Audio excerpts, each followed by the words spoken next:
नमस्कार, स्वागत है आपका आपके सितारे में। मैं हूं आपके साथ घनश्याम कौशिक। घर में वास्तु दोष है ये जानने के बाद भी उसके उपाय किए जाना थोड़ा मुश्किल होता है, क्योंकि किसी भी व्यक्ति के लिए बने बनाए घर में तोड़फोड़ करना काफी मुश्किल होता है। ऐसे में आज आचार्य जी से जानेंगे कि बिना तोड़फोड़ किए कैसे वास्तु उपाय किए जाएं, और साथ ही इसके अलावा जानेंगे आज का राशिफल। तो देर कैसे, शुरू करते हैं आपके सितारे। क्या आप जानते हैं कैसे दूर करें गलत दिशा में बने खिड़की दरवाजों का दोष? तो जानिए पंडित वैभव नाथ शर्मा से प्रभावशाली वास्तु स्थापन प्रयोग।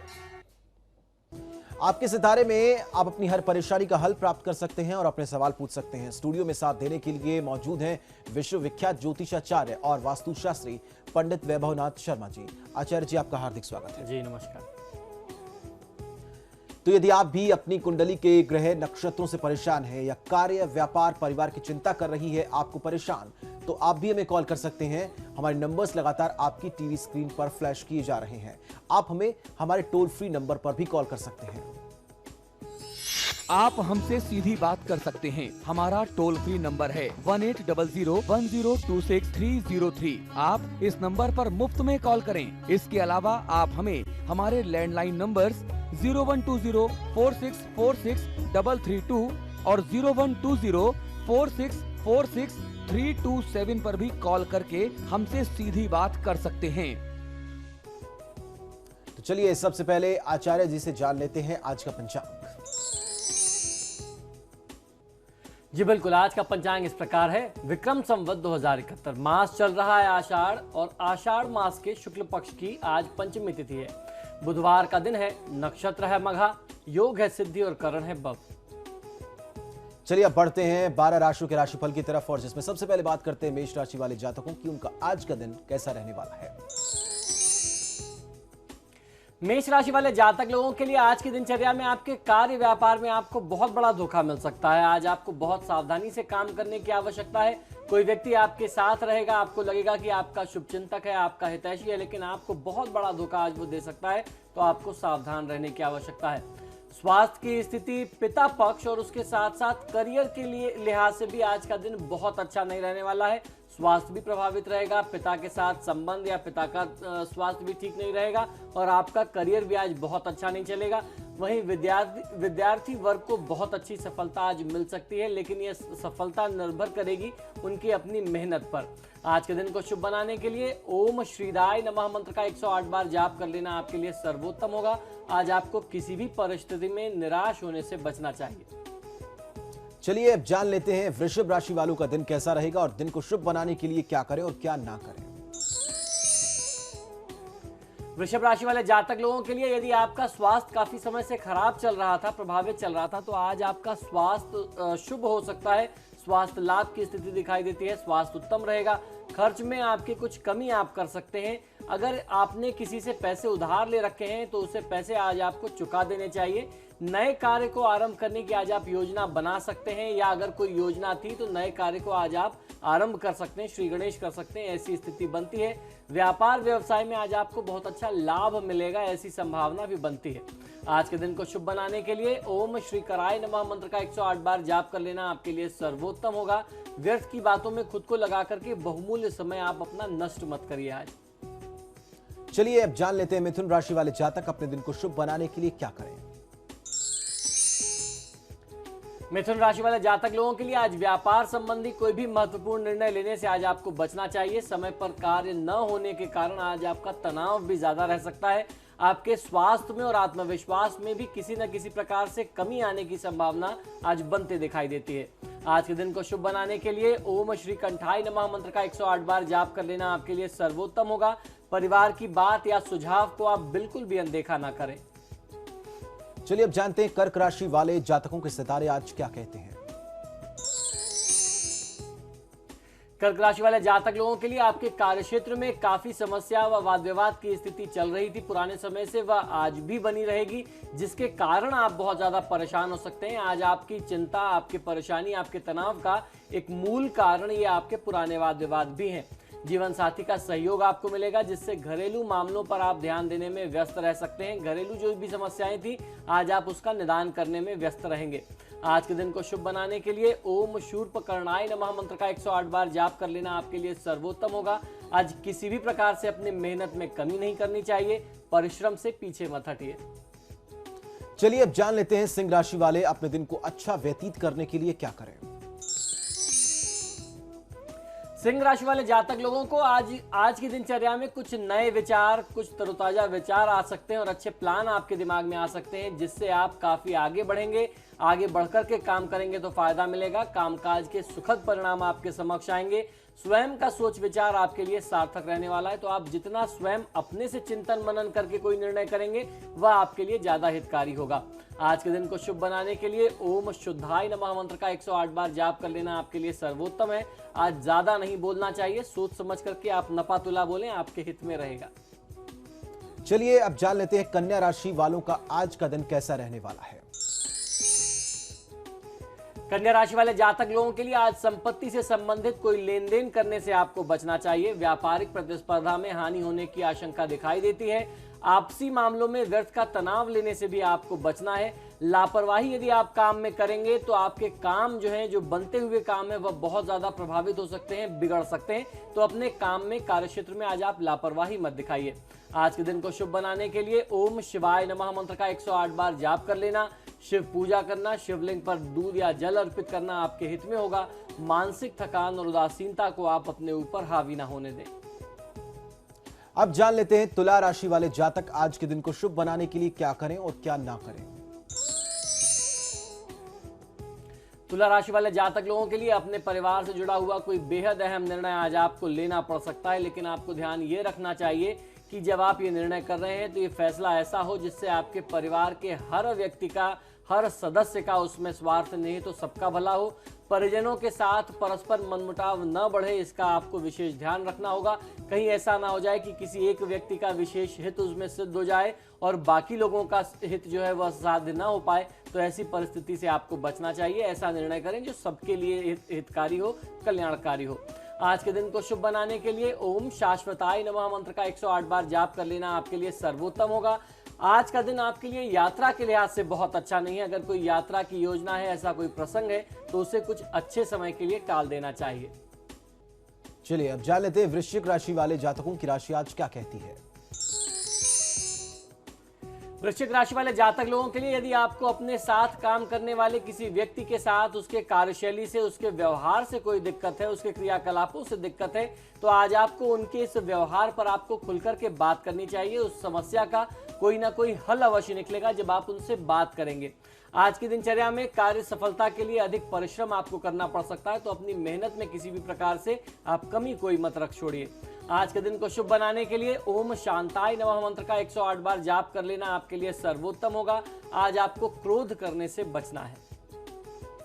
अब जान लेते हैं धनु राशि वाले जातकों की राशि आज क्या कहती है। आज के दिन को शुभ बनाने के लिए वो क्या करें और क्या ना करें।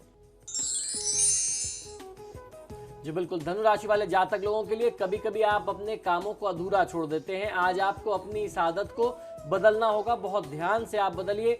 अपनी जिम्मेदारी को आप अधूरा मत छोड़िए और अपने कामों को, अपनी जो आपकी जिम्मेदारी है उसको दूसरे के ऊपर मत डालिए। पारिवारिक कर्तव्यों की आज आप पूर्ति बहुत अच्छे तरीके से कर सकते हैं। जो भी आपके कर्तव्य हैं उसका आप बहुत अच्छे तरीके से पालन और निर्वहन आज करने की स्थिति में दिखाई देते हैं। आज के दिन को शुभ बनाने के लिए ओम शक्ति संयुक्ताय नमः मंत्र का 108 बार जाप कर लेना आपके लिए सर्वोत्तम होगा। आज का दिन निवेश के लिहाज से बहुत अच्छा नहीं है। इन्वेस्टमेंट की योजना हो तो थोड़ा सा दूर रहना चाहिए। अब जान लेते हैं मकर राशि वालों की राशि आज क्या कहती है। आज के दिन को शुभ बनाने के लिए क्या करें और क्या ना करें। मकर राशि वाले जातक लोगों के लिए आपको अपनी किसी गलती के लिए किसी से माफी मांगना चाहते थे आप पुराने समय से, और उसके लिए आप सही समय का इंतजार कर रहे थे, तो आज की तिथि जो है वो बहुत उपयुक्त है। आज आपको अपने जो भी आपसे गलती हुई है उसके लिए क्षमा याचना कर लेनी चाहिए। अपनी चूक के लिए आप माफी मांग सकते हैं। इससे आपको वैचारिक तनाव और परेशानी जो आप काफी समय से झेल रहे थे, आपके मन में जो एक बहुत ज्यादा बोझ बना हुआ था, वह आपका तत्काल ही बोझ उतर जाएगा। जो तनाव था, जो समस्या थी, वह समस्या जो है दूर हो जाएगी। आज के दिन को शुभ बनाने के लिए ओम वीत भयाय नमः मंत्र का 108 बार जाप कर लेना आपके लिए सर्वोत्तम होगा। आज की तिथि में ज्यादा से ज्यादा लाभ कमाने के लिए झूठ का आसरा नहीं लेना चाहिए। अब जान लेते हैं कुंभ राशि वालों का आज का दिन कैसा रहने वाला है, क्या कहते हैं उनके आज के सितारे। कुंभ राशि वाले जातक लोगों के लिए आज की तिथि में आपका भाग्य आपके साथ है। प्रयास करने से आपका जो भी रुका हुआ बकाया जो धन था वह आपको प्राप्त हो सकता है, लेकिन कहीं ना कहीं से कुछ अनचाही समस्याएं आपके समक्ष आ सकती हैं। अधिक परिश्रम करने पर भी आज आपको ऐसी भी संभावना दिखती है कि फल की प्राप्ति कम हो। इससे आपको परेशान नहीं होना चाहिए। जो भी आप मेहनत करेंगे आज नहीं तो कल उसका निर्णय आपके पक्ष में निश्चित तौर पर आएगा।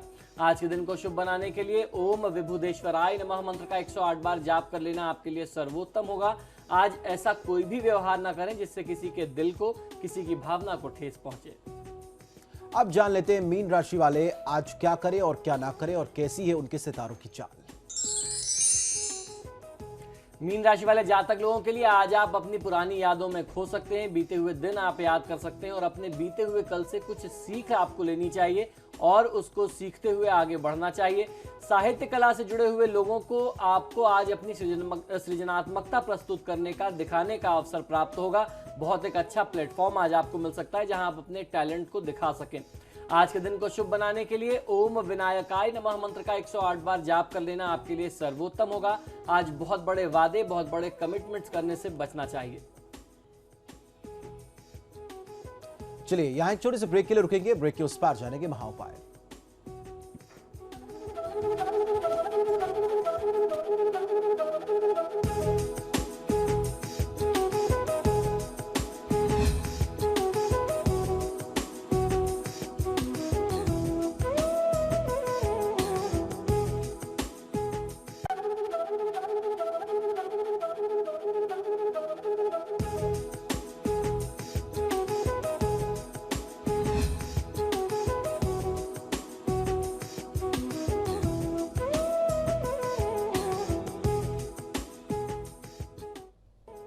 ब्रेक के बाद स्वागत है आपका। चलिए अब जानते हैं आचार्य जी से क्या है आज का महा उपाय। जी बिल्कुल, आज के महा उपाय में मैं आपको बताने वाला हूं कि किस प्रकार गलत दिशा में बने हुए खिड़की और दरवाजों का मुख्य प्रवेश द्वार का दोष आप दूर कर सकते हैं। ये बहुत ही माना हुआ, बहुत ही प्रभावशाली वास्तु स्थापन प्रयोग कहा जाता है। यानी इस वास्तु दोष निवारण के इस विशेष प्रयोग को वास्तु स्थापन प्रयोग कहा जाता है। जिस प्रकार से आप अपने घर में कहीं गलत दिशा में कोई दरवाजा बना हो, कोई खिड़की बनी हो, आपका मुख्य प्रवेश द्वार अगर गलत बना हो तो आप उसके दोष को दूर कर सकते हैं। तो आइए हम जानते हैं कि क्या है ये उपाय, इसका आप कैसे लाभ ले सकते हैं। यदि किसी भी व्यक्ति के भवन में, आपके भवन में या मेरे भवन में दरवाजे, खिड़कियां या कोई कमरा, रसोई इत्यादि जो महत्वपूर्ण चीजें होती हैं, घर का एक जो महत्वपूर्ण स्थान है, अगर ये सही दिशा में ना बने हो तो उनको तोड़ने फोड़ने की बजाय उनको आप एक जगह से उठा करके दूसरी जगह बनाने के इतने बड़े खर्च से बचने के बजाय छोटे छोटे उपाय करके आप उन दोषों को दूर कर सकते हैं। किसी भी व्यक्ति को यह बात समझनी चाहिए, आजकल के जो नए वास्तुशास्त्री हैं वो क्या करते हैं, लोग इसीलिए वास्तु के नाम से डरते हैं और दूर भागते हैं कि अगर मैंने वास्तु आचार्य को अपने घर में बुला लिया तो वो तोड़फोड़ कराएंगे। सबसे बड़ा एक भ्रम जो है वास्तु में कुछ लोगों ने इसलिए फैला दिया है, उसका कारण यह है कि लोग डरते हैं वास्तु शास्त्री को अपने घर में बुलाने से। एक बात आपको ये जान लेनी चाहिए कि वास्तु में यदि कोई व्यक्ति तोड़फोड़ करता है या करवाता है तो ये अपने आप में बहुत बड़ा दोष होता है।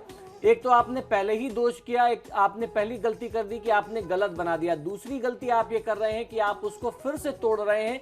तोड़फोड़ करना वास्तु देवता के शरीर पर सर्जरी के समान होता है। अगर आप दोबारा उस पर तोड़फोड़ कर रहे हैं, फिर से निर्माण कर रहे हैं, तो वास्तु देवता कभी भी प्रसन्न नहीं रह सकते। तोड़फोड़ करने से वास्तु भंग दोष, दिशा परिवर्तन वेद और रूप परिवर्तन वेद जैसे कोई बहुत बड़े वास्तु दोष अपने आप लग जाते हैं। अगर आपने उसको तोड़ करके दूसरी जगह बना भी दिया, लेकिन आप इस बिना दिखते हुए जिसे सूक्ष्म वास्तु दोष कहा जाता है, ये ना दिखने वाले वास्तु दोषों से आप परेशान हो जाएंगे। आप तब भी परेशान रहेंगे, आप समझ ही नहीं पाएंगे कि हमने तो घर भी ठीक बना दिया और फिर भी ऐसी परिस्थितियां क्यों आपके सामने बनी है। तो इसीलिए आप जब परेशान होते हैं, जब आप बहुत ज्यादा विकास कर रहे होते हैं, आप वास्तु नहीं पूछते, लेकिन जब व्यक्ति परेशान होता है तो वास्तुशास्त्री को अपने घर में बुलाता है। और ऐसी परेशानी के समय में, आर्थिक तंगी के समय में अगर आपको बड़े खर्च बता दिए जाएं तो निश्चित आप वास्तु के नाम से चिढ़ जाएंगे, परेशान हो जाएंगे, शायद आप वास्तु उपाय भी अपने जीवन में ना अपनाएं। तो इसी दोष को बचाने के लिए, आपके बड़े से बड़े खर्च को बचाने के लिए आज बहुत चमत्कारी उपाय बता रहा हूं। अब आपको समझ लेना है कि अगर आपके घर में खिड़की, दरवाजे, रसोई या और ऐसी चीजें, प्रमुख चीजें अगर गलत दिशा में बन गई हैं तो आपको क्या करना चाहिए। आपको करना यह है कि आप ओम, स्वास्तिक और कछुए का निशान उस स्थान के आसपास बना सकते हैं। उदाहरण के तौर पर अगर आपकी खिड़की या दरवाजे गलत बने हैं, किचन की दिशा गलत है, मान लीजिए किचन आपका आग्नेय कोण में, साउथ ईस्ट में ना होकर के नॉर्थ ईस्ट कॉर्नर में है, तो ऐसी स्थिति में आप अपने किचन के एंट्रेंस पे और किचन के अंदर भी आप ओम बना दें, स्वास्तिक बना दें। अगर आप मुस्लिम बंधु हैं तो 786 का जो आपका शुभ अंक होता है आप वह लिख सकते हैं, और उसके साथ साथ कछुआ आप बना सकते हैं। इसे कहते हैं वास्तु स्थापन प्रयोग।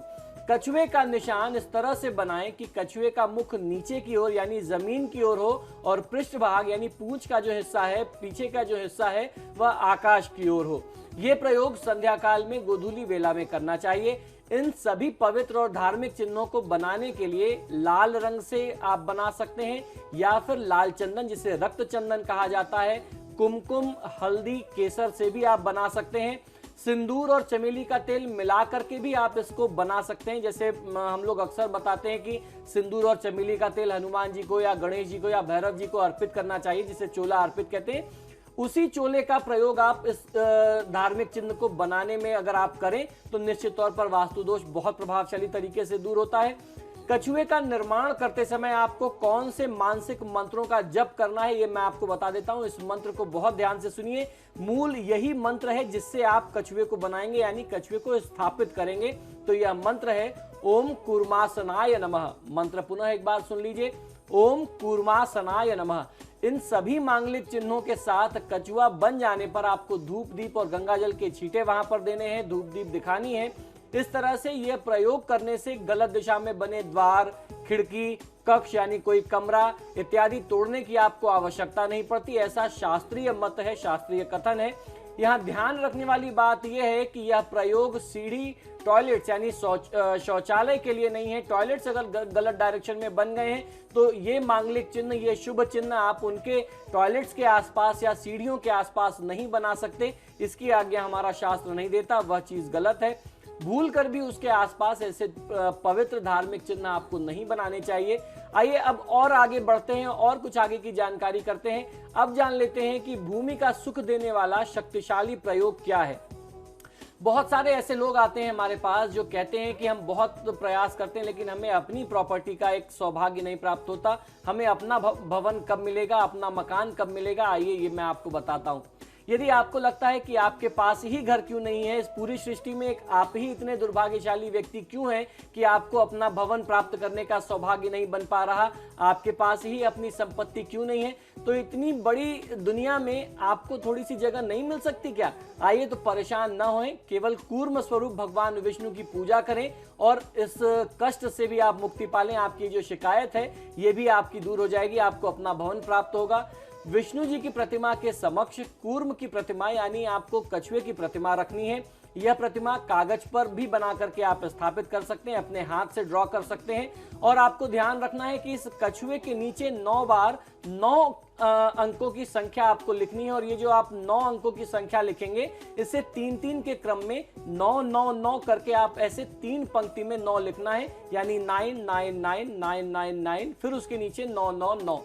भगवान को पीले फल व पीले पुष्प, वस्त्र इत्यादि आप अर्पित करें। तुलसी दल यानी तुलसी के पत्ते कूर्म पर आप रखें, कछुए के ऊपर अर्पित करें और पुष्प अर्पित करें भगवान की, भगवान श्री विष्णु की या कूर्म स्वरूप श्री विष्णु की आप आरती करें। आरती के बाद आपको प्रसाद वितरण करना चाहिए और कूर्म को ले जाकर के किसी अलमारी में आप छुपा करके अपने पास रख लें। यह प्रयोग कर लेने से भूमि संपत्ति भवन के योग रहित जातक को भी आपको भवन का सुख प्राप्त होता है। यानी अगर किसी की कुंडली में भूमि और भवन प्राप्ति का योग ना हो तो इस उपाय को कर लेने से भी वह सौभाग्य जाग जाता है और आपको भवन और भूमि का सौभाग्य प्राप्त होता है, अपना मकान आपको मिल जाता है। चलिए, एक कॉलर हमारे साथ जुड़ चुके हैं जी, पूछिए अपना सवाल। हाँ गुरुजी नमस्कार। जी नमस्कार, बताएं। हाँ गुरुजी, मैं नैनीताल से बोल रहा था। जी ये हमारे बालक की जन्म तिथि है 22 मई 1987। जी टाइम 8:15 पर, जन्म स्थान नैनीताल। ये जी। इसकी शादी कब तक होगी और कैसी बहू मिलेगी, जरा इस बारे में जानकारी जी दीजिए। बिल्कुल, ये समय 8:22 सुबह का है या शाम का? नहीं, 8:15 शाम का है। जी जी बिल्कुल, देखिए इनकी जन्म पत्रिका में बुध की महादशा में शनि की अंतर्दशा चल रही है। ये समय इनके लिए विवाह के लिहाज से भी थोड़ा सा विलंबकारी समय होगा। इस समय में इनको कुछ इनके शुभ काम में भी बाधा आएगी, अपने विवाह में भी बाधा आएगी। वर्तमान समय में इनको सबसे ज़्यादा आवश्यक है कि आप इनके लिए पितृदोषों की शांति कराएं। इनकी कुंडली में पंचम भाव में भयंकर पितृदोष बन रहा है, जो ये बताता है कि इस जातक के शिक्षा में भी कहीं ना कहीं से बाधा जरूर रही होगी, विघ्न जरूर आए होंगे। कभी भी बहुत आसानी से इन्होंने अपनी शिक्षा दीक्षा पूरी नहीं कर पाए होंगे, ऐसी स्थिति दिखती है। तो ऐसे में सबसे पहले पितृदोषों का आप निवारण कर लें, उसके बाद भगवान गणेश की और हनुमान जी की पूजा आराधना करते रहें। जो भी इनके जीवन में, इनके कार्य व्यवसाय में, इनकी नौकरी में और इनके विवाह में बाधा है, वह विलंब दूर हो जाएगी। जो भी आपको बहू मिलेगी निश्चित तौर पर बहुत उत्तम, बहुत संस्कारों से युक्त होगी। चलो, फिलहाल आपके सितारे में इतना ही। आचार्य जी, आप स्टूडियो में आए, आपका बहुत बहुत शुक्रिया। नमो नारायण। तो फिलहाल के लिए इतना ही, लेकिन खबरों का सिलसिला समाचार प्लस पर लगातार जारी है।